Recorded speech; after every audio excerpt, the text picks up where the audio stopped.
Nice. It's going. It's going. It's halfway there. Are we Go, little live? Are we buddy. live? Go. Is it going? Is it going? I don't know. And it's there. Yay. We are live.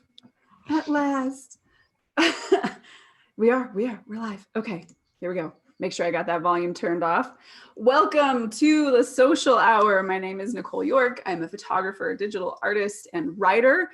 And today on the show with me, I have award-winning freelance artist Tyler Jacobson. If you are a little bit of a geek like me and you've ever played Magic the Gathering or Dungeons and Dragons, then you've seen his work. And chances are, if you consume other media, you probably have seen his work as well, because he has worked with publications like Sports Illustrated. So it's all over the place. And I can't tell you how much my inner geek is just going crazy right now because I get to talk to him live with you guys. So Tyler, welcome. And thank you so much for joining me today.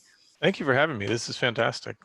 I am super excited about it. And the fun thing is, so I'd like to have creatives of all types on this show, but the fun thing is right now, a lot of it is aimed at photographers, since that's kind of the world that I live in. And so it'll be awesome to talk about the way that photography comes into play a little bit for references for you, for how you create your art and all that stuff. So guys, in the comments section, my photographer peeps who are going to be there, if you have questions for Tyler, make sure that you ask them so we can make sure we get to that stuff along the way. But before we do that, Tyler, so first, how are you handling all of this isolation stuff? How's that working out for you? Not bad, actually. I mean, I'm always here in my studio anyways, so it really hasn't been a huge change. I'm always at home. Like, I guess now I walk outside a lot more with the dogs and, my fiance and I go and shop every once in a while, very, very carefully. But yeah, it's been pretty normal. It's kind of crazy. I think for a lot of artists, they're like, I've been training for this my whole life. Yeah. There are the moments of existential dread, and then I just go back to, I'm here. I got work to do, so I better go back to it. How is that? Like, are you still getting commissions and all that kind of stuff? Has that affected the work for you at all? I haven't seen it big. I mean, I'm in a kind of a niche, I'd say, community when it comes to, I'm doing I mostly do game art. So the game companies that I work for, specifically like Wizards of the Coast, they're just full steam ahead. They have everyone working from home, but it's business as usual. So my workload is normal, if not more than usual. Right. Yeah. As a lot of people are kind of, so as I mentioned to you before, my oldest son is a gamer. And he's, moved from playing Dungeons and Dragons like on our kitchen table with his friends a couple times a month to like online and finding like online platforms in order to play. So it makes sense that they would still be like, hey, people are still playing. And they're pumping those tools up too for like, I think Steam has a version of it too, but there's a lot of ways to play tabletop now online with Zoom, and it's amazing. And I imagine after all of this is over, if it's ever over, there'll be like a whole population of people that just play online exclusively. I imagine. I think so too. Which is an encouraging thing in a way, because it is a good reminder for artists and photographers that people are still consuming media a lot, like probably now more than ever because they're stuck at home.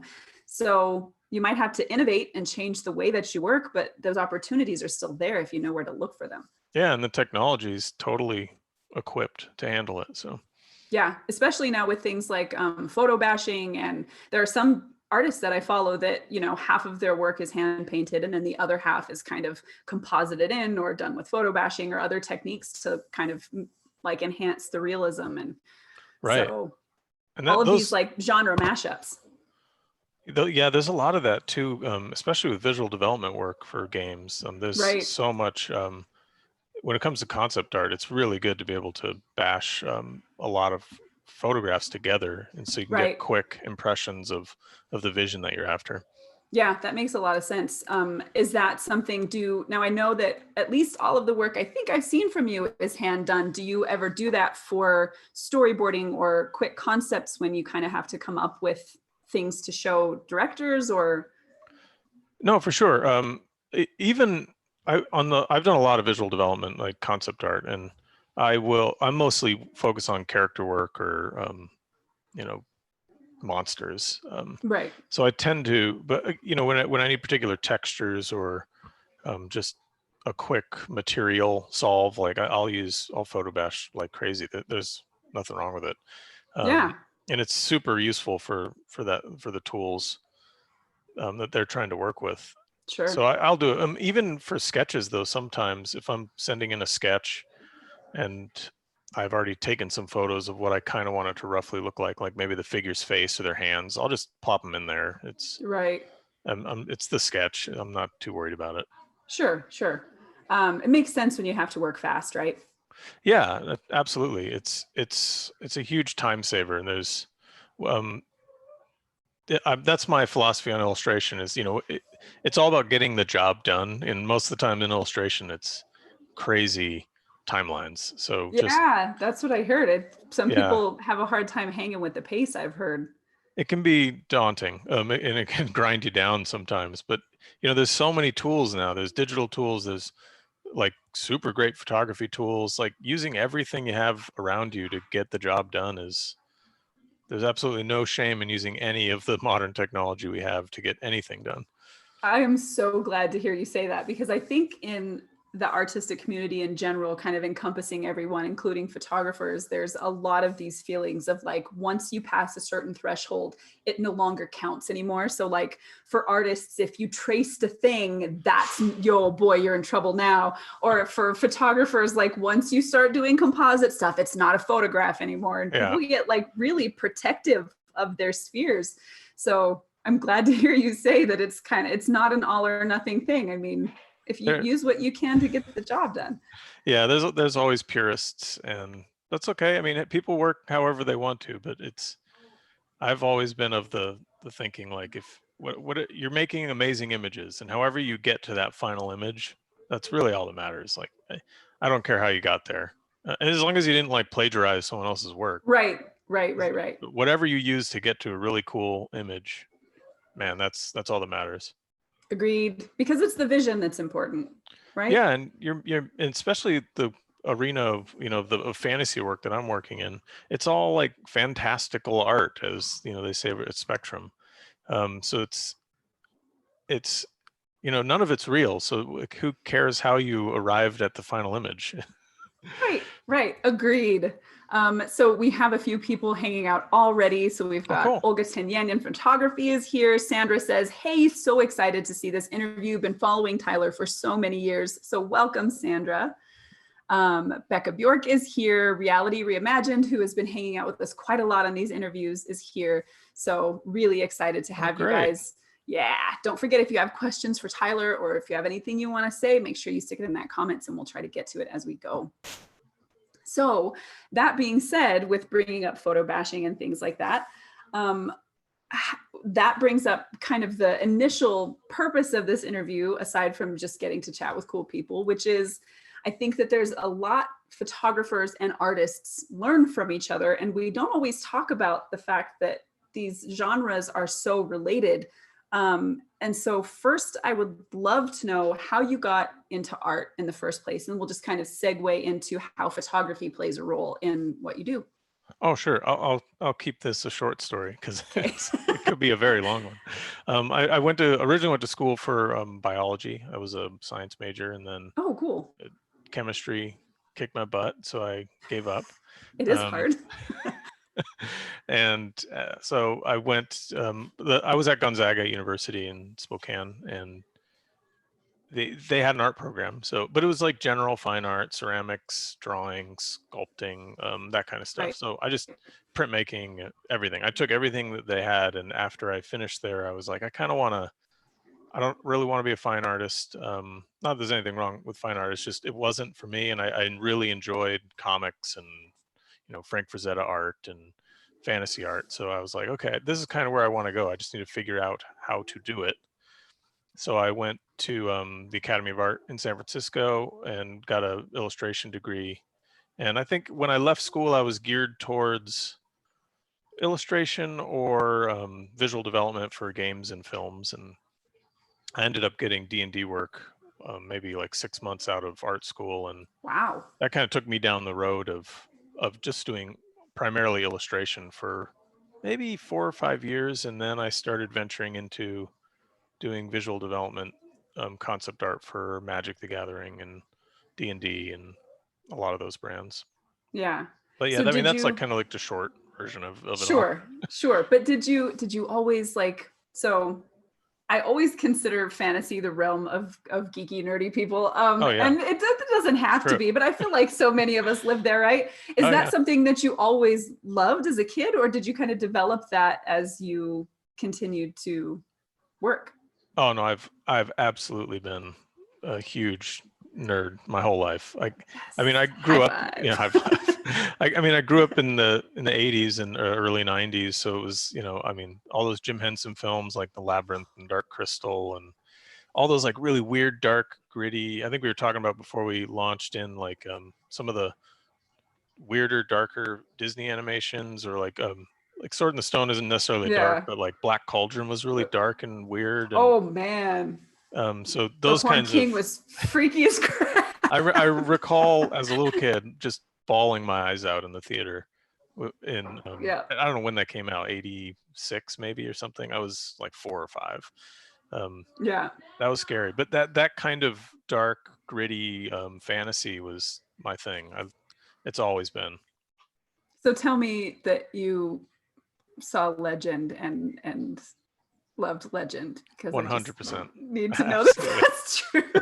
In fact, I'm like a I really love, so they went with what they went with like Tangerine Dream for They the did. score, but Yeah. the Jerry Goldsmith did an original score for that they cut, Yes. and it's a Yes. completely different And movie, and Ridley it's Scott so good. released it. It Yeah, is. It's so crazy. Yeah. I will always have much love for Tangerine Dream, just because it adds charm. I'm losing you. that was my first experience with that Uh-oh. movie. But getting to see the director's cut, I was like, oh man, you can definitely see Ridley Scott, I guess. Yeah. There we go. I think we Yeah, got I it. lost you there for a sec, but I think you're back. Okay. Yeah, okay, we're there. Buffering. Thank goodness for that. Buffering.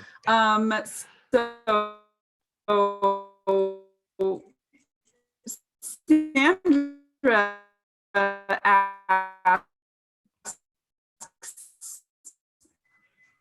Oh, hold on a sec. Do I have you still? yeah, I'm trying to cut all internet possibles. I did too. I was like, phone, no. Yeah. Okay, I think I have you now. All right, are we good? We good? I think we're good. Yeah, I hear you. Okay. Okay, cool. So Sandra wants to know, as an aspiring MTG artist, what do you recommend the focus of my studies be? That's a pretty big question. Oh yeah. Yeah, Magic's like a particular, it's a kind of like a small target for it, you know, just general fantasy illustration kind of isn't really enough for Magic because of the print that you have to deal with. So Magic prints at like a 2-inch little tiny card. So when you're developing compositions, you have to find a way to aim for that. The term we use in the Magic community of artists is figure ground relationship. You want the figure to stand off from the background so that it reads at 2 inches. So, you know, that's a completely different challenge than the challenges I've encountered, like creating a cover for D&D book. You know, a cover illustration is, you know, you want it to pop, but you don't really necessarily have to focus heavy on that figure ground relationship. So I think that's the biggest challenge when it comes to building your portfolio for Magic, is making sure everything can read at a very small size. That doesn't mean it has to be simple, but it can have tons and tons of detail. It just needs to be able to be readable at a very small size. That makes sense. And I think that that's a good kind of piece of advice for all visual artists, especially now as people are consuming media so much in small spaces like your phone. I mean, look at this. This is tiny. This is a tiny screen to be able to see on. And so with people kind of consuming media that way, it's good to consider how some, you know, a lot of times with photographers, we shoot and we want our images to be seen huge. And unless we're printing and doing gallery shows, for a lot of us, that's just not the reality of how most people are like seeing and enjoying the images. Like the biggest you're going to get maybe is somebody's computer screen. Yeah, I totally agree. And caring about those little details that you want people to see, like, oh, or like from a painting point of view, it's like, oh, I painted forever on that little medallion on their neck, and I want people to Yeah. see all that work. Like that's so secondary. It's all about like the overall read of the image. Right. Especially I imagine when you're looking commercially as opposed to maybe fine art where the intention is to sell the final piece. Absolutely. And I'm kind of moving into that now. I've been doing a lot more oils, and that is it. Now I'm having to track, because I'm doing oil work for Magic cards. So now I'm having to track the maintaining that figure ground relationship, and so that it reads at 2 inches. But I'm also painting a giant painting, so I also need to have the fidelity there that's necessary, and you know, it needs to look good and archival for collectors, and so there's a few more vectors you got to track from at that point. Yeah, that makes sense. Reality Reimagined says, Tyler, please do a commission of Darkness and rule the freaking art world with that single piece. I'm actually going down this. I totally will. Thank you for that comment. Because I'm going down this, like, in my, now that we're all trapped inside, right. On my, you know, weekends and freer days, I'm doing like paintings of movies stuff from the 80s, basically. Yes. I think I did like a Jack Burton from Big Trouble in Little China recently. You did. I liked it. I was like, yes. Yeah, and I did like it was the, you know, May the 4th, so I did a Luke from Empire. Yep. So I'm both back over your shoulder back there. Oh yeah, they're back over there. But yeah, I'm gonna now. I'll definitely throw Darkness on there, and a bunch of shots from Legend for sure. And please, and these, will you sell these as prints? Oh yeah, I mean the originals will be available as well, because I've been doing them in oil. But yeah, I'll make prints out of everything, as long as I don't get in. I mean, you know, as long as some studio doesn't come and yell at me for using their imagery. Right? Yeah. You never so know. The next time we talk, I'll have them all over my walls back here. Be like, yes. That'd be great. Yeah, a series from Legend. I think segues us. Oh yeah, go ahead. Go ahead. I was gonna say, I think the next thing I have on my list of paintings is like, I think I was gonna do something of like Bruce Campbell from Evil Dead, and I'm not sure, but I might jump Legend to the front of the line. All the buttons, Tyler. I would not be upset about that. Although definitely something with Bruce Campbell would be super epic. Yeah, totally. And then I'll get to this couple more comments and then ask you a couple more questions. But we have Jason Hawkins says, how do you deal with burnout? Oh man, it happens a lot to me. I'm sort of, the last few years, my specific burnout avoidance method has been like guarding, and I just got this from a friend of mine, Chris Ron, but you know, guard your weekends like with your life, kind of. You have to take a few days off, even if you got to do a long weekend or whatever to recharge, do that. And either the thing I've been doing lately, which is why I've been doing these little oil portraits, is on those days off, I'm want to have fun with art, as opposed to thinking of it in that mindset of working. So yeah. I'm just trying to sit down and enjoy it and not rush and like, oh, I got to get this done by a particular deadline. I'm just going to have fun with it. And then that way I'm kind of recharged mentally about like, yeah, art can still be fun. I got to remember that it can still be fun, because I've been illustrating professionally for a decade, and there are times where you're just like, I don't even want to look at art. And you'll see videos of people sketching out in the park, and you're like, why would you do that on your time off? But I'm getting to this point where I'm like, actually, I should make sure I have fun with it. Yeah. I think that's a great advice for photographers as well, because we make a living with our camera. And I've realized that when I go on vacations, I cannot take my camera with me. Right. I have to leave it at home, not only because it it completely changes the mindset. Like if I'm going somewhere with my family, I can enjoy that time with them. As soon as I pull my camera out, I'm like, oh, I gotta get that shot. And then like they walk away and leave me, and I'm still there, like, you know, trying to find the light, and it's really, really sad. It's like 4 hours So later, they come find you.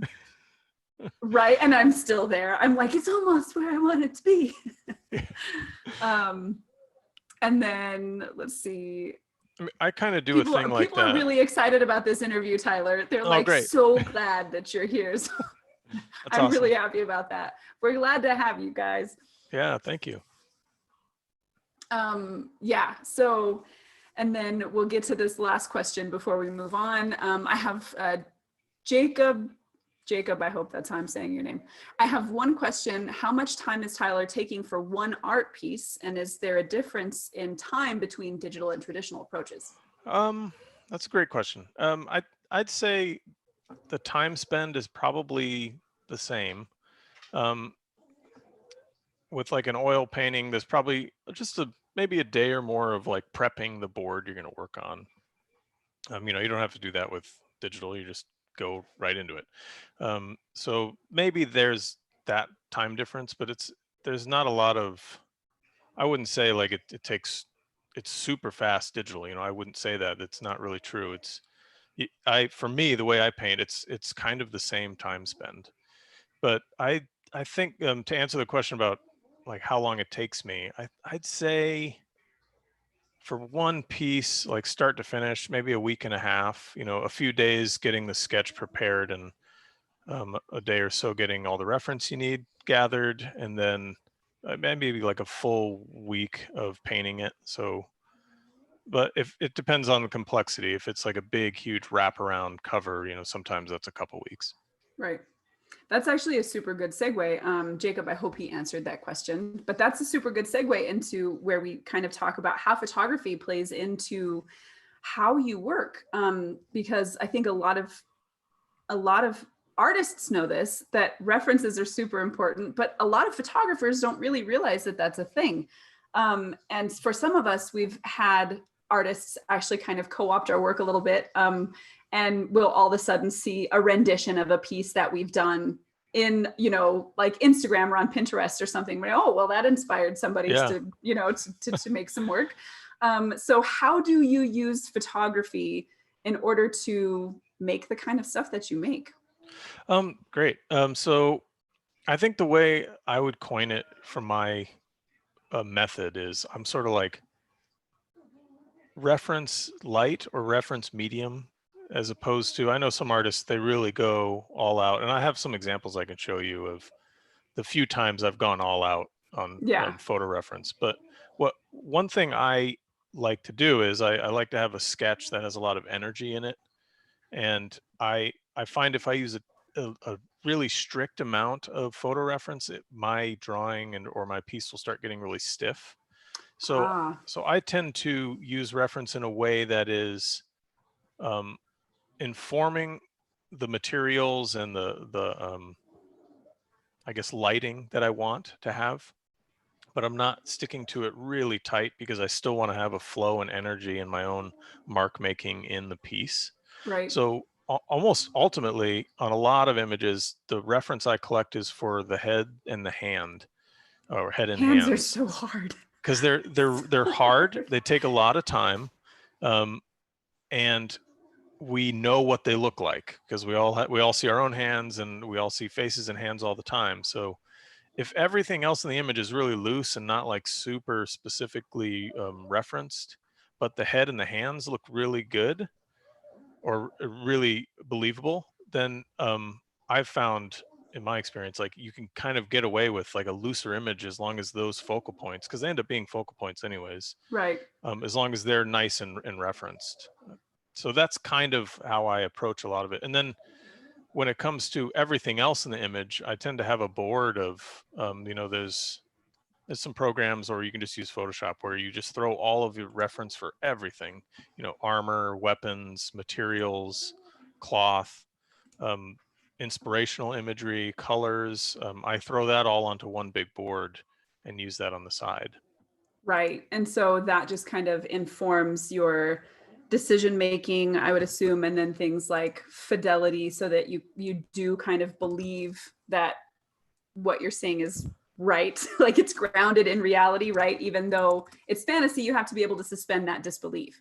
Absolutely. And I work as I guess a realistic artist. I'm not super stylized, so like one thing I really focus on is materials. What's the difference between leather and cloth, and Right. that comes down to like specularity, like how specular is it versus how matte it is, and how the light reacts to light reacts to like a satin differently than it does to Right. like a cotton, and understanding those things. And that's having big reference boards full of that kind of stuff is really helpful. That And makes a lot of sense. you can go shoot that yourself for sure. I've done it. um, if I want really good cloth, I'll find the right cloth, and then I'll have someone like throw it around, and I'll get shots of that with my camera, so I have that nice flowing reference. Right. So I know that you've gathered a few for us. Right. Can we see those? And Yeah, then for photographers paying attention, this is really good for you guys to know. So make sure that you're paying attention here. Okay, so I think I'll put up this one we chatted about before we started Perfect. of Conrad. This is a model I've photographed with my friend Kieran a few years ago, and I think he moved to LA, so Yeah. we no longer get to use his services, but he's fantastic. And I Yes, he is. use him He's for got a this.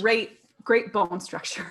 Yeah, it's one of when I'm looking for a model to photograph, just to segue into this showing the reference thing, but I prefer like a face like this, like Conrad has, because you can add weight to it, Sure. or you can really it's just such a great like chiseled face that you can Mm-hmm. really manipulate it however you want. That makes sense. Because there's a lot of aspects of fantasy illustration where you need reference, but you're not going to make it look exactly like that. Like you need Right. to turn it into something else. Okay, here we go. This is can you see that? Yep, you got it. Okay, great. So this is Conrad, awesome model. And I have a couple shots of him that I used. We set up sort of a, God, this is going to be It's like a embarrassing because I don't know softbox. I have no idea the terminology. But yeah, it's a big softbox. Get that sort of like Rembrandt light coming in. But we're using this in this scenario. We're using it as a rim light. Right. But these are the two I used, and I don't know if I used these ones exactly, but they're the ones I could find in my Right. file. But that was what informed me to get to here. As you can see, when we look at their, all I really kept was his hand and his head, and I added a hood and changed the color of the lighting. There's a lot of adjustments that have to go into this process, because I could have lit it with blue light, but we didn't really have that available, and so I just had to use my well of knowledge as to light, coloring, and temperature to make the adjustments. And you can let me show you this one. Like back on this one, like it's kind of a cool light, so his shadows are pretty warm. Mm-hmm. I exaggerated that on both ends, so I made his Right. shadows. He's got like some warm edges on them, and then it's extremely blue light. But Right. and I manipulated the photo a little in Photoshop with some adjustment layers and like photo filters, just to get an idea of what it would actually look like if I had used a blue light. But Sure. And does that help you with kind of finding the overall color toning so you can make sure that the colors are behaving properly together? Or is that something that you've got drilled into your brain? I'd say it's partially drilled into my brain, because I didn't use the right lighting in that photo reference. I basically put the imagery in so that I had a good drawing that was accurate, and then I roughly blocked in all the colors, Mm-hmm. and then that, because it was so vastly different from the temperatures, as you can see between the two. At Yeah, that point, all I was using the photo reference for was landmarks. sure. It wasn't, at that point, it was not helpful to me for color. It was helpful for knowing where the specular highlights were and the shadow shapes, Mm-hmm. and but I had to make all my own color decisions at that point. Hey, how's it going? I have We have children a at home. visitor. Go ahead, go downstairs. Sorry. Oh no, it's okay. I just have my dog, but she's sleeping. So Yeah, mine is like under, she sleeps on the floor when she knows I'm working. Yeah, that's super cool. So it's kind of just like foundational things to make sure that kind of what you're building is still rooted in reality enough to be believable. That way you can take kind of more artistic license in other areas. yeah, I mean that's how I like to use it. And I've this is just in this fantasy case. I've got Sure. there's a number of shots. I don't know if you can see it over there. It's kind of hanging on the wall, but there's a number of here. I guess I could share my actual portfolio. Yeah, I actually was going to pull it up, but if you are, then you do, because then we can see it from your perspective. While you're Yeah. pulling it up, we have another question here. Tyler, can you great. talk to us about the various ways you find inspiration to begin the assignment? Once the subject and elements have been assigned, how do you begin to visualize? What will become the final piece? Oh, that's a great question. Oftentimes I'll get an art description and I'll like immediately have imagery in my head of what I think it should look like. But sometimes it's like, oh, this kind of looks like some golden age illustrator painting that I remember, or there's a vibe in a particular painting that I remember. So I'll kind of go, like my first step will essentially go into my art books and find whatever piece I was remembering and see if it's like exactly where I want to go. And maybe it'll have a color palette that works great, and that's what I'll stick with. Or maybe it has a Right. composition that's really interesting, and I'll take elements of that. I'm a big proponent of the idea that none of us create in a vacuum. We live off of inspiration, and our work is sort of a hybridization of all of the inspiration we've ever had. So I tend to start a project off that way. That I'll look at stuff that feels right, and then I'll take the things that I think work. Sometimes it doesn't. I mean, there's no rule, I guess. That's just how most of the time it happens. But occasionally I'll just find the image through, the blood, sweat, and tears process of thumbnailing.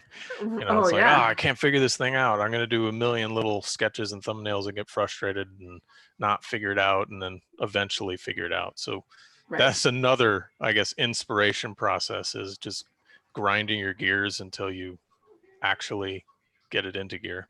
No, it's never the answer that people want when they're like, where do you find your inspiration? It's like, well, sometimes you just bleed onto the page Yeah. just over and over and over again until something pops out.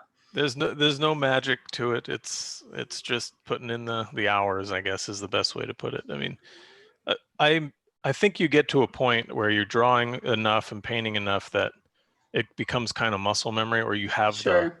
you'd have for lack of a better analogy, like the alphabet in your Right. head of visual terms, and you can just start smashing them together really quick. But yeah, most of the time it's there's no magical like aha, eureka moment. It's just grinding it until it comes out. Yeah, I think that's an important thing for all artists to remember, is that we see there'll be, and photographers suffer with this a lot. We'll see some photographers who are doing this for 10 years and they still have improvement, and one who's been doing it for 5 and they're making incredible stuff. And it's like that whole idea of this 10,000 hours to mastery thing. It's like, well, if you squeeze those 10,000 hours into a small amount, I mean, you can. If you're just grinding, then you're gonna kind of build that visual muscle memory, etc., library up that you can then use later on without having to. I mean, the struggle isn't as deep as it is when you first get started to try to kind of piece those things together. Yeah, and I think I was having like, this rings a bell on a conversation I was having with my fiance earlier, was like the question of like school versus no school. And Ooh. I'm always sort of telling students, like, it's just a matter of going. You have to, like, my version of it was I was in art school, so I was just eat, breathe, living art for 4 years.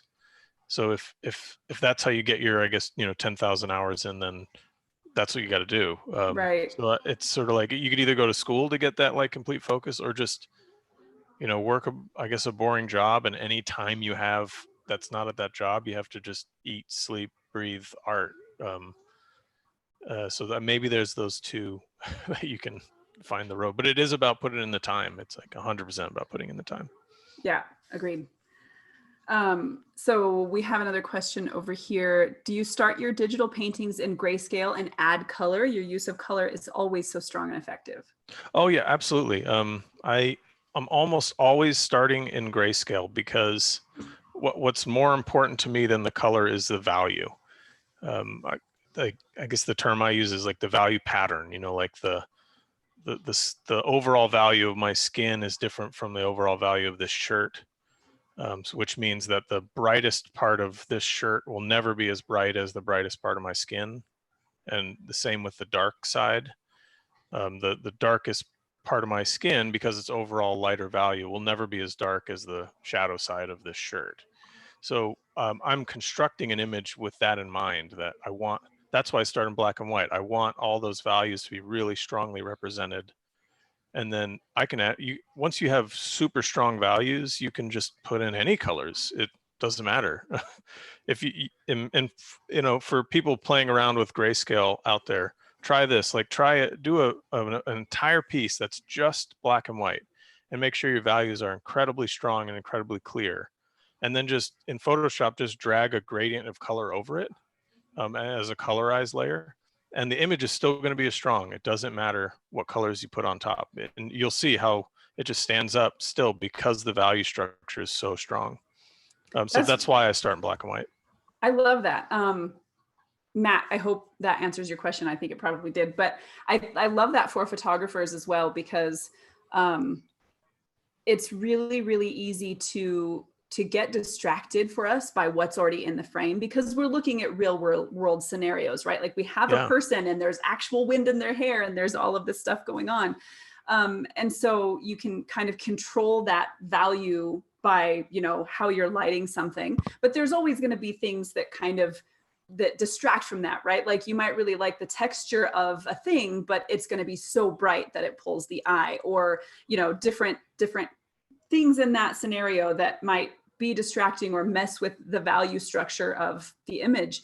And so once you pull it in for editing, I hope photographers pay attention to that, because it's one of the things we do. We call it an eye help. So we just do a black and white layer over the top of everything to kind of pull the color out. That way we can look at it with just the value, and then go in and make adjustments from there. And a lot of people use that for skin retouching, but it's really helpful when you're looking at an overall scene, where then you can go, okay, this lamp back here is way brighter than it should be given where I want the focal point to be, or the satin on her dress is like catching the light insanely. And so we have to go down and lower those highlights a little bit and change those things. So I think that connection between those two things, I'm hoping my photographer peeps are paying attention, because it's easy for us to forget, even when we're making an image and we want it to be like a real life looking thing, that you're still making a piece of visual art that has to communicate. And so the rules, I feel, are still the same. You still want values in certain places. And, when you go then to mess with the color, if your values are right, then the color kind of falls into place, right? Yeah, that's really fascinating to me that you go through that process too, and that like you said, like a color on a shirt might have a great texture, but it might be incredibly vibrant and distracting. I mean, when you do that, are you adjusting saturation levels and 100%. stuff in post? Great. Oh yeah. That's oh awesome. yeah. When we're going, so there's sometimes like I have a few portraits I took of, it's kind of like an outlaw, I guess. And everything is super warm and orange, and it's super monochromatic, but everything is where it's supposed to be. Like, and so I'll go in and I'll look at the things. And if maybe there's something that I have to dial back the saturation on, because it'll start to get like distracting, or I have to sometimes add saturation areas because they get artifacty, or they, it's off. Sure.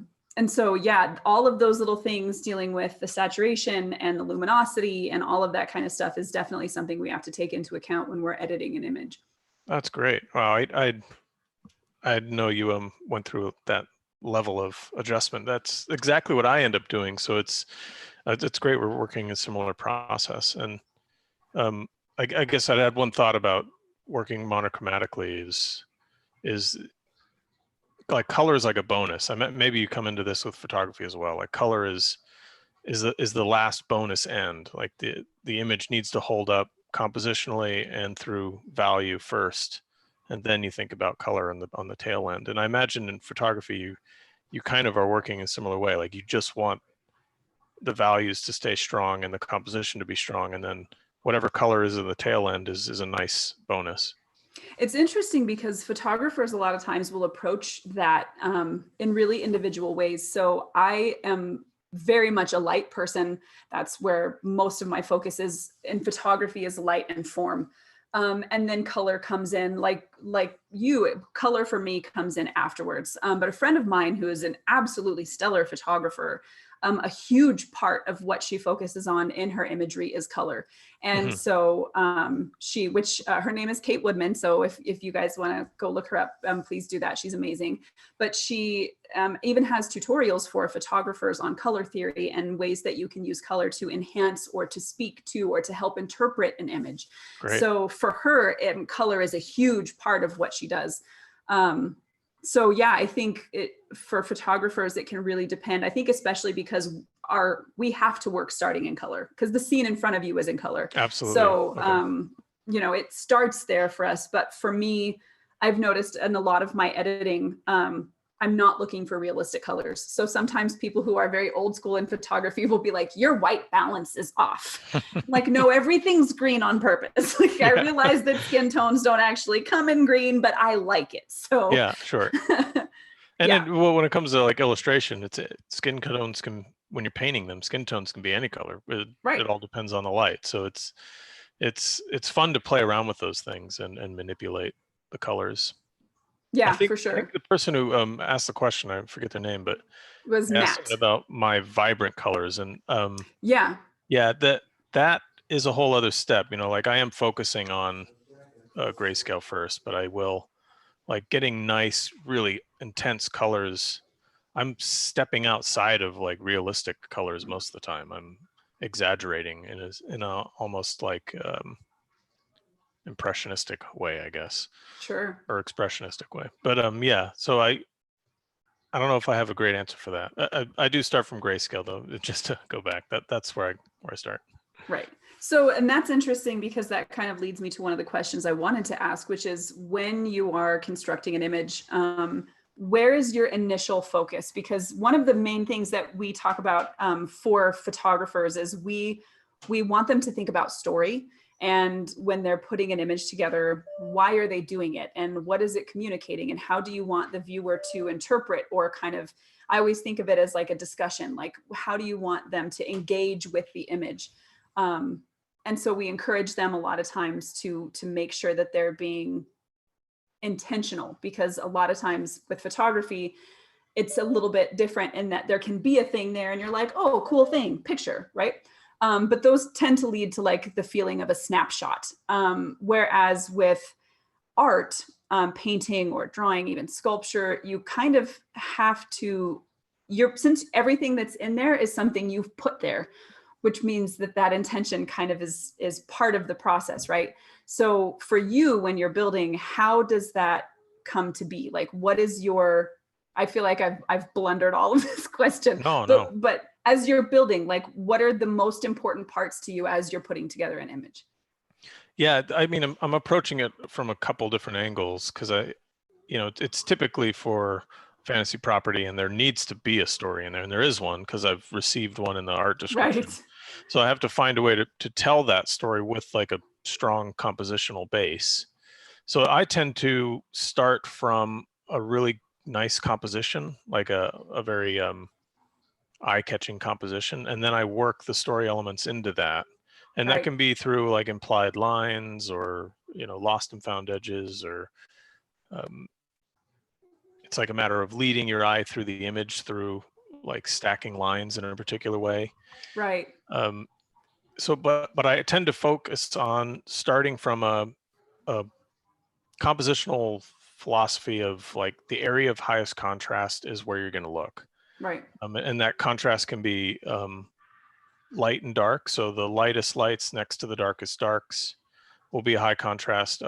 Sharpest edges will be high contrast, or like hottest temperatures. So hot versus cold. Like if you have an overall cold image and you have a really hot spot, that's going to be your focal point. So right. So warm comes forward and cool recedes.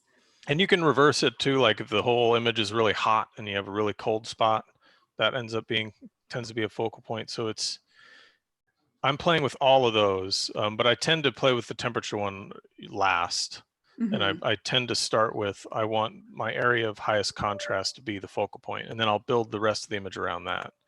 And that can come down to, simple ones, person in a black jacket with a white shirt. That ends up being that's like those old J.C. Leyendecker arrow collar illustrations from the 20s. Like that it's just set up for good composition because it's a big triangle that you're going to look at. But most of the time I run into more challenging compositions than that. So I have to find tricky ways to build a composition around a really strong focal point.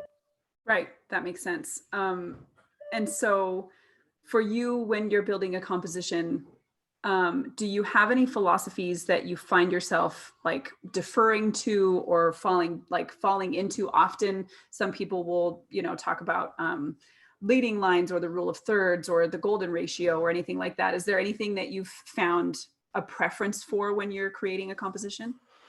Yeah, I tend to float around in that rule of thirds or the 5/8, the golden ratio. I play around with those, where your horizon line is going to sit is always kind of nice to sit that on either a third or a golden ratio spot. And then I'll end up, sometimes when I'm building a composition, I'll have a ton of, golden ratios all over it so that I can find good places to place focal points. And this is not something I do every time. Like I got to stress like that I almost have no strict method. I'm all over the place with each painting, but those are really great tools to find really awesome spots. Like I've never been into like hypersymmetrical imagery, so finding best way to have an asymmetrical image is using the thirds or golden ratios is super helpful.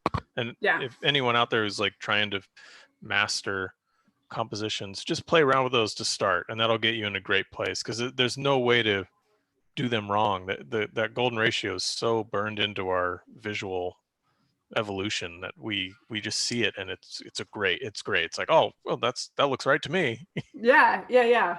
And that leads to kind of a cool question, because this is something photographers have to consider as well. We always say, of course, you have to know the rules before you can break them, right? Which kind of means understanding why they work. That way, if you do decide to break them, you're doing it for a reason.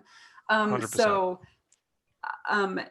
Are there times when you find yourself breaking the rules on purpose? And do you find that there tends to be a reason for that to happen? Because I've found I tend to love asymmetric compositions. And if I'm breaking that, it's usually because I'm trying to convey something that an asymmetric composition doesn't really work for. Like if I'm going for total symmetry, it's usually something maybe like a god or a queen or somebody who's taking up the whole frame, where it's like all the attention kind of comes to that spot. Or sometimes one of the things that photographers really get on a kick about is eye line. So they always want the eye to be coming into the frame, or if that a person, what direction they're facing is, they should be moving into the frame rather than out of it. But I actually really like having people moving out of the frame, or actually pulling the frame entirely off one side, just for that sense of tension and discomfort sometimes. So are there times when you find yourself kind of breaking the rules in order to communicate what you want? Yeah, for sure. Like you said with eye lines, like oftentimes as a narrative sense on an illustration, like having someone looking off frame or proceeding that way suggests there's something next, or it has a storytelling element. And a lot of ways I end up breaking it is, it's like with edge control, like I'll make something intentionally soft when it doesn't need to be or shouldn't be, but I'm making it soft just because I don't want anyone to look over there. Because the sharpness of edges and the levels of contrast, you're fighting someone's natural tendency to look in a particular spot. Right. So if you have really good reference for something, but you know it's going to be incredibly distracting. Like you said with the brightly colored shirt, I'm going to adjust that when I paint the image so that it's not as distracting. So, for example, if I had photo reference of someone in like a white shirt and I put it all together, but then that X area of the image, like where that person in the white shirt is not the focal point, they become the focal point. Mhm. I'm gonna totally change all that and break all the whatever rules there might be as to how that shirt or how the contrast should behave. I'm going to reduce the contrast, or I'm going to change the temperature.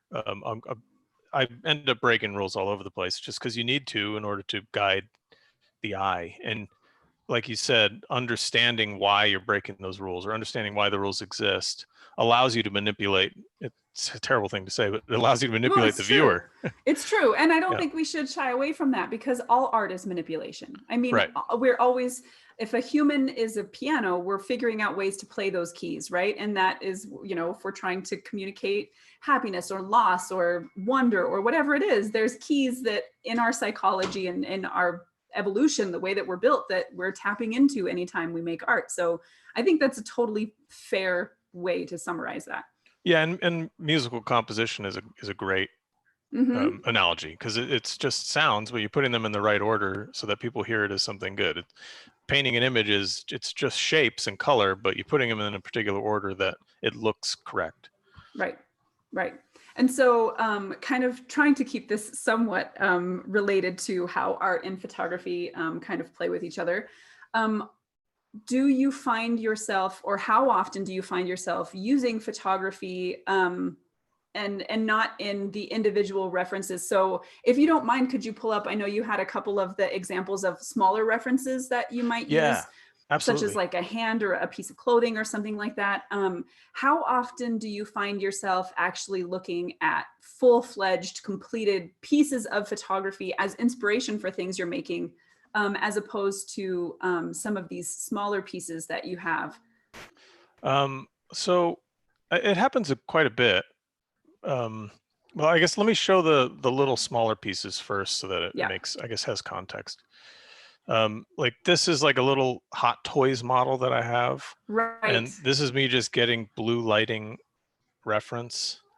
Um, and it's small and grainy, and I just needed the landmarks, like I was saying before, and Sure. that kind of gets me into this guy's face.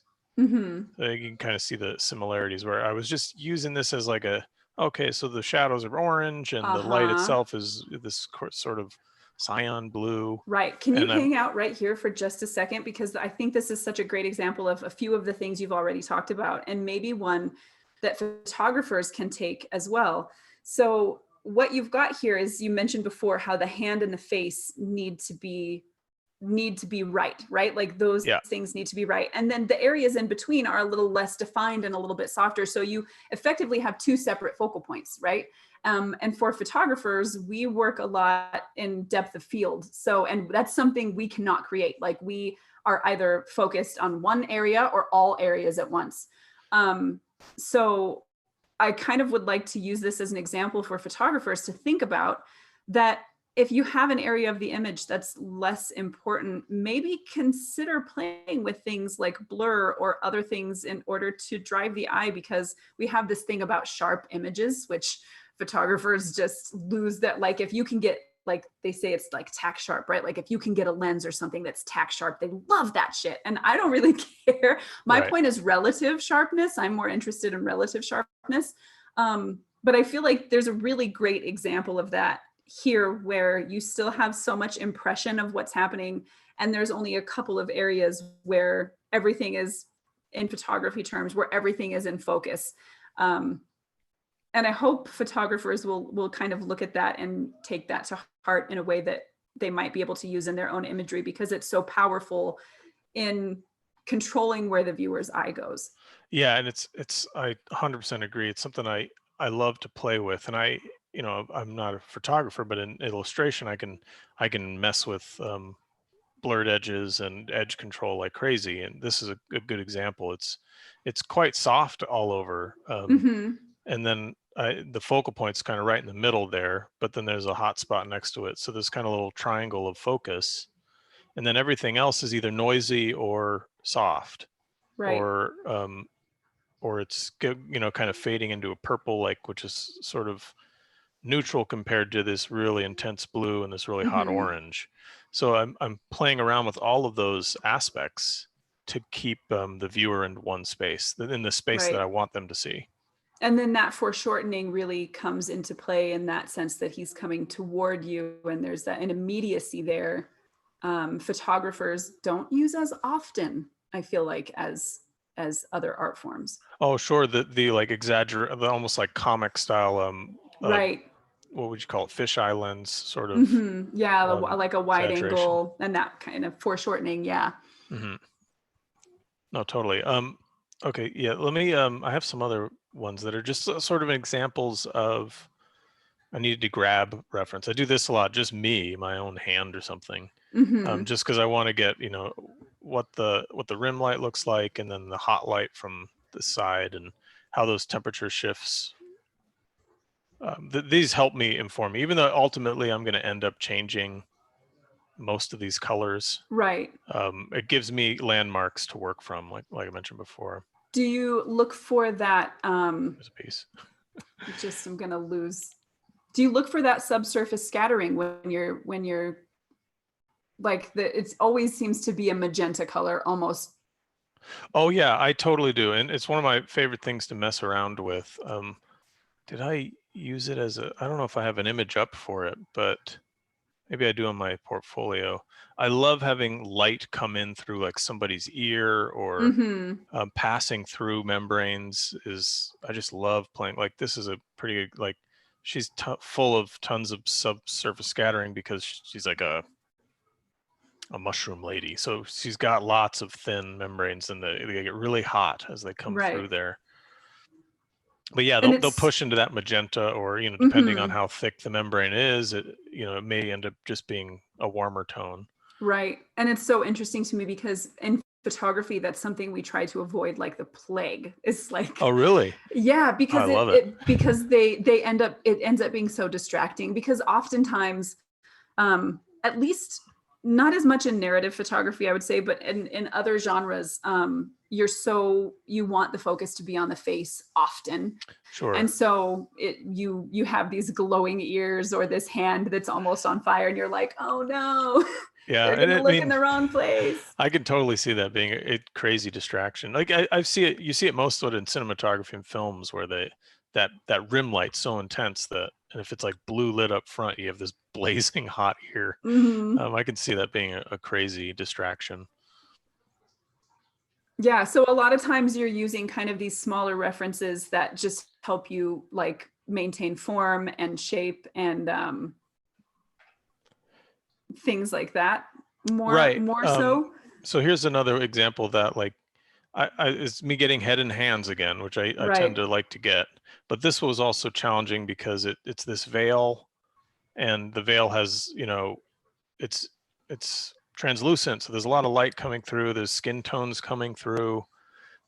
There's subsurface light coming Hmm. through. So while I didn't copy this directly, but I wanted to see, like, okay, what if there's warm light coming from below and cooler light from the back? And Right. that helped inform me deal with this illustration. So I use the Hmm. hands, and then I use the sort of really dynamic nature of that veil Right. on the head. Yeah. Yeah, that makes a lot of sense. And So, I'm thinking, in just to, I guess, get into the real nuts and bolts of it, but I'm thinking about this in a way that if this moonlight's really cold, the wavelength's going to change as it passes through the veil, and it's going to get into a warmer wavelength. And these are all fun little optics things you can um, dive into if you want to dig into the nature of light and how it behaves and passes yeah, through sure. objects. I love this conversation because I feel like and I've been saying this for a while, and I'd love to actually talk about it at some point. But photographers, I feel like, would up the quality of their photography greatly if they studied or practice a little bit of traditional art forms, like even just learning a little bit more about drawing and shape and form. And we take for granted the way light creates form often. Like we take for granted, I think, how important that is because we work with it so regularly. as opposed to when you're creating something from scratch, like you're having to build the behavior of the light into the image and decide how that light is going to help you focus the viewer's eye on important aspects, or, you know, to tell the story. And when you have to put all of those things in from scratch, I feel like it builds that skill set in a much deeper way than when you can put the lights where you want them and kind of take for granted that they're going to do what you want, and you don't always look for the things they're doing that you don't want. Right. This sort of, I guess, like we said earlier, like manipulating the image so that it does what you want it to do. And I think there's a lot of value in photographers looking at, yeah, you like doing art, or even looking at artists that use lots of photography. Like Norman Rockwell is an excellent example. Like, Sure. and he was building really dynamic, complex images and to tell his stories, but he used tons of photography, and it could be very informative for anyone who wants to tell stories in whatever visual medium they want to see the methods there. Right. Do you have any advice you might give to photographers as somebody who kind of sees photography often from a traditional art standpoint? I think my advice, I guess, would kind of go back to that, like looking at old time, like golden age illustrators, because they used a lot of photography to help their work. And I'd love to see more photography that is super illustrative, like really manipulating. And you see it, of course. And it's not like there's none of it out there, but as an illustrator, that's going to be something I gravitate towards big time. So if I had advice, it would be, to like really dig into how people tell stories in illustration, and maybe there are ways to do the same thing in photography. And I'm sure there are. I'm just not, from my illustration standpoint, I'm not hugely exposed to the world of photography. Sure. I actually think that's really fantastic advice. I kind of wish, like, looking at images like yours in a big way reminds me that there don't have to be a lot of the rules that photographers tend to place on themselves when they are working an image. So obviously some of us are very, very strict, and photography kind of ends with, clicking the shutter. Like, they want what was in the frame to stay in the frame and everything to be as it was and nothing to be touched, in kind of a purist way. Oh, sure. But for the rest of us who are using photography as a tool to bring to life something that's in our head, I think we can take a lot of that to heart, as far as things that can be, or they don't have to be photographic, because an image is an image and people are going to interact with it in a certain way. And those rules of how people see and navigate an image are true through all genres of visual art. So it's okay, I think, for us to take some of those rules and bend and break them where photography is concerned, to make an image more dynamic or more storytelling, or to make it work as if it were potentially a painting or something, where you were controlling every element from the beginning. Yeah, I mean, I've seen you do that, in where you're actually getting tons of really great props and like making it. The Western ones were really, I loved those because it was so Thank illustrative you. to me. Investing the time in the props and the different textures, and all of that adds to the story of an image, whether it's a painting or a photograph. And I Right. think we talked about this before we jumped in, the idea of making marks and textures and playing around with that stuff. Yeah. I think I love seeing photography that has that kind of surface play, I guess would be the Yeah. best way to put it. Yeah, which kind of brings us up to one thing I know we had to get, we talked about before actually ending anything, and then we'll make sure we have a couple more questions. Guys, we're coming up on our time, so if you have more questions for Tyler, get them in there now. But I mentioned to you before we started that as a digital artist myself, and I think because I've been a photographer for a long time, and retouching, a lot of the job of retouching when you're talking about skin is to smooth or control the transition between light and shadow. And so that kind of has translated itself a little bit into my digital art, where I'm always trying to make something as photorealistic as possible, even though I don't actually want to do that. I would much rather see the image as a product and not, I don't want my paintings to look like photographs. I want my photographs to look like photographs and my paintings to look like paintings. And so that's one of the things that I admire so much about your work, is that you can see the construction of it in the brush strokes, and the times you can see where the edge control was on purpose, and then the times where everything very much kind of blends and has this motion to it. And I think maybe what I have to do is like pick one brush and be like, no, this is the size of brush I have, and this is the only thing I'm going to use to finish this piece, just to force myself not to like zoom in and get really tiny and be like, pour. Right. That's actually what I was going to suggest is, like you would with an oil painting, like try and paint it with one brush. And that makes you figure out, how am I going to paint this complex ear with this size of an item? Right. And that sort of trains your mind. And the more and more that you do, it trains your mind to figure out how to make the marks you want. Economically, the smallest amount of marks, smallest number of marks, to get to what you're looking for. And that's where your mark making comes through, where you can, and it's easy with digital to sit and like zoom way in on something and sit there and polish it, and then you zoom back out and it's like, oh, that thing's super clear, way too tight, and now the rest of the image is, now I'm going to try and tighten the rest of the image. And I try and zoom out a lot so that I don't do that, and I try not to go down to like really minute sizes. I try to use like one or two sizes in the brush so that my marks are very clear, just like I would in oil painting. I have medium-sized brushes I try and use everywhere, and then when I want to get into the detail, I'll get a smaller one. But there's not much you can do with just that edge. You can get into the smallest little brushes, but I've never been someone to paint that way. I like pretty chunky imagery. I like to see the big marks, and when I'm painting that way, I'm thinking about the plane shifts and how I can paint that plane shift with as few marks as possible. Right. That's kind of my approach. I love to see marks. I want to see the artist's hand in a painting. So yeah, agree. Yeah, I'm with you. That's one of the things I want to be able to train myself to do, because my ideal is to be able to marry digital art and photography. I'd like to be able to kind of find some way to blend those in a way that I really like. And which means kind of taking photography, the editing that I do, and pushing that a little bit into that realm. But yeah, so let's get to a couple more questions. Oh yeah. Well, I was going to say, you're in a great position because you already take amazing photos. So it's like leads into great paintings. Well, right now they're very much, I feel like the ideas are there, but right now it's very much, it's very much softy.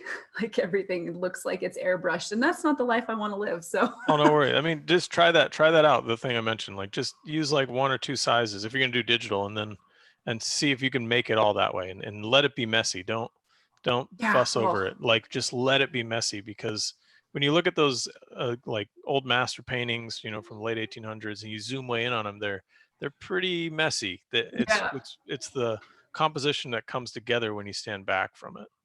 Exactly. So Jason Hawkins says, do you ever attend live figure drawing sessions to keep up your skills? Oh, absolutely.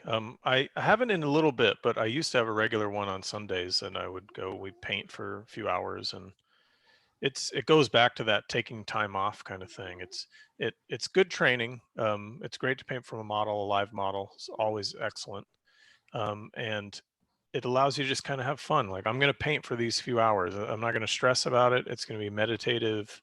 That's how I treat it. It's for me, painting just a person's head is kind of a delight compared to trying to solve this really complicated illustration that needs to be done for a client.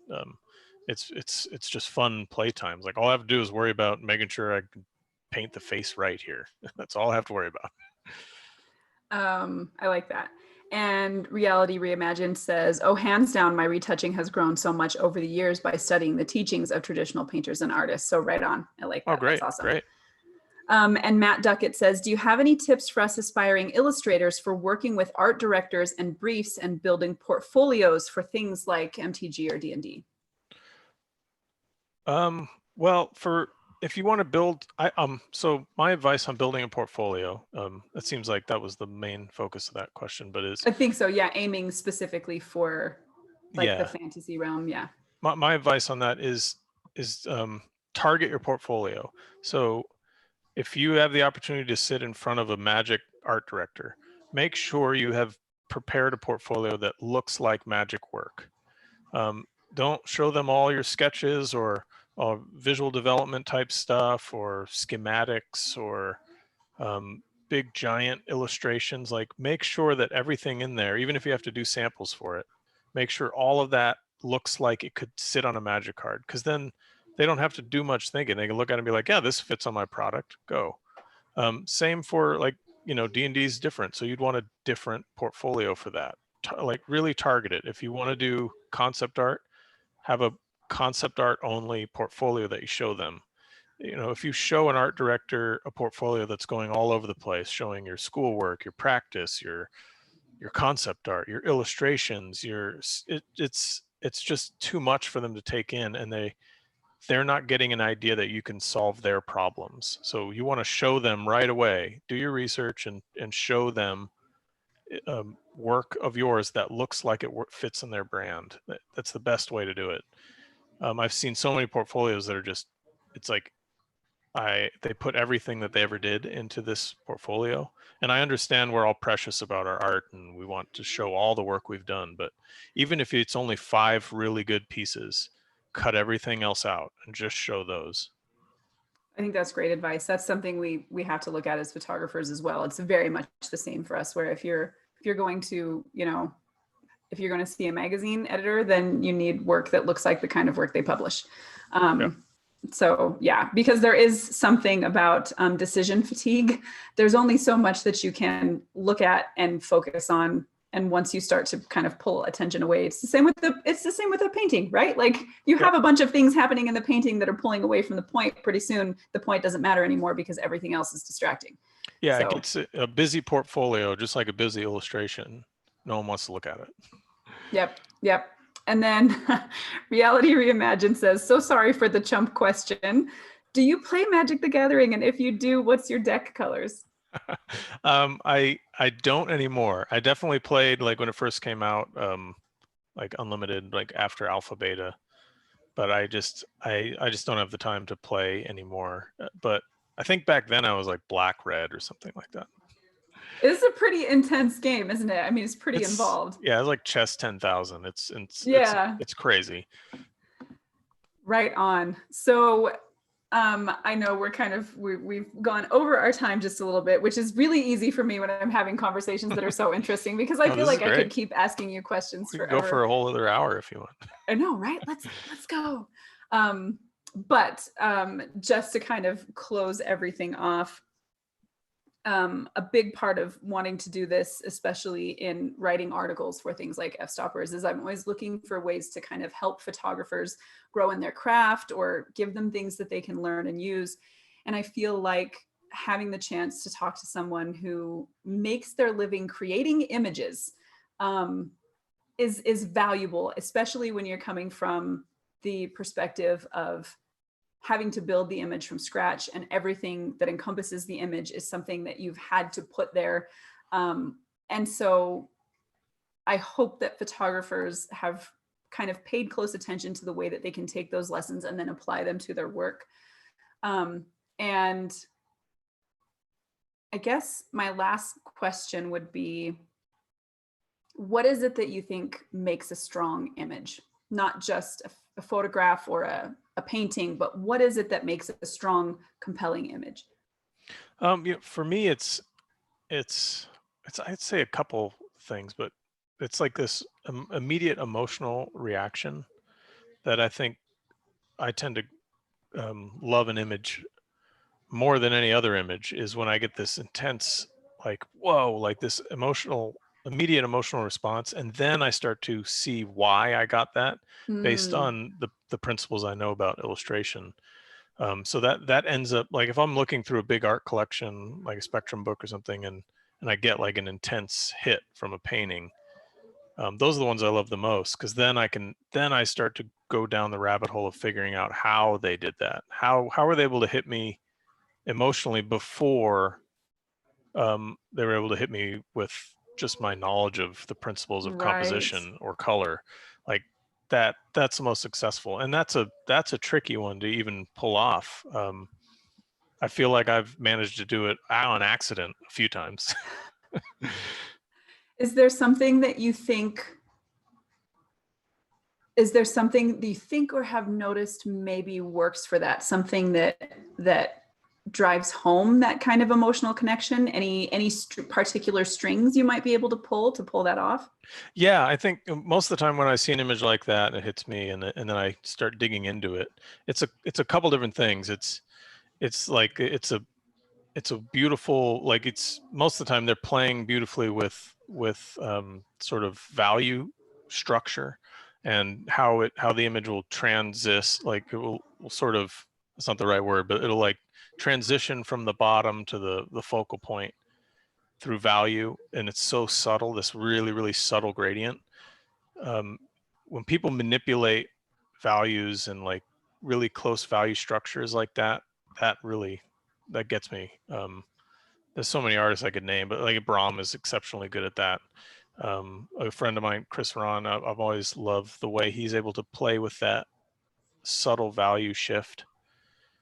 But temperature is also too another thing that can really, if you're delicate with your color theory and your temperatures, that can get an emotional response immediately, just because we're hardwired to respond to those kinds of things. So Sure. I've found really effective imagery plays with value transitions and temperatures really well. Great. That's awesome. That's a great answer. So just before we go, Jacob wants to know if you plan on doing any tutorials or time lapses or anything where people can watch you work or learn from you. Yeah, actually, it's something I've been trying to do lately. So I have a bunch of tests. I'm like kind of in the middle of a number of tests, screwing around with the technology and screen capturing and time lapse photography while I'm painting. And I have a bunch of stuff I'm building. So because it's mostly magic work I'm working on, I have to wait Right. about a year.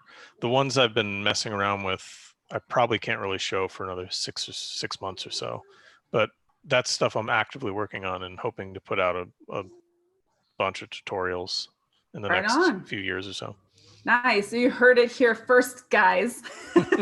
It's coming, Tyler's I promise. gonna teach you all the things. And then our last one, J.S. Almencion. I hope I got that. I'm sorry. Hi, Right. Tyler. What's your favorite art piece you made and why? It kind of shifts from time to time, but I think I could probably bring it up. My favorite one right now it's not, here, let me share it. It's not this one, but one sec. It's this giant one. These color medium. is so good. This is one of my. It's every once in a while I'll kind of hit a target that I didn't think I was hitting, but I, for some reason, I wouldn't say by accident, but it just everything, all the parts of the machine were working, and it was great. This one is an example of that, because it has fun story that I kind of built into it with the gesture of the figures, like this big giant's kind of telling this guy behind him to hold off a sec. Yeah. Don't eat this guy yet. He's got something I'm kind of interested in. And the even though they're giants, there's a bit of claustrophobia because they're giant. They're big and giant, but they're also kind of closing in on the space. Right. And then there's color temperatures that I'm playing with, where the underlight would never be this warm, but I've exaggerated its warmth to give that focal point of the cool and the hot on the main giant's face. I've broken rules there, which is another example of what we're talking about. Like, right. If this is like cold moonlight coming in, you'd never get these really hot underlights, but I did it on purpose because I wanted it to be important to the image. Right. Yeah, which is funny because that's something photographers would pick on immediately. They're like, what's it bouncing off of? The Yeah. wood. The wood's not going to be that color. Exactly. Exactly. I'm cheating this because I wanted to do something specific. But yeah, for Right. sure. But This it's is still not possible. 100% works. It's still 100% works. I mean, it could be potentially, is that bone? That's Yeah. So there's could temperature. potentially, maybe Yeah. potentially bone. I mean, my immediate answer to that is like, man, you should have stuck the pipe over there. The pipe is nice and warm and glowy. Oh yeah, that's true. Yeah.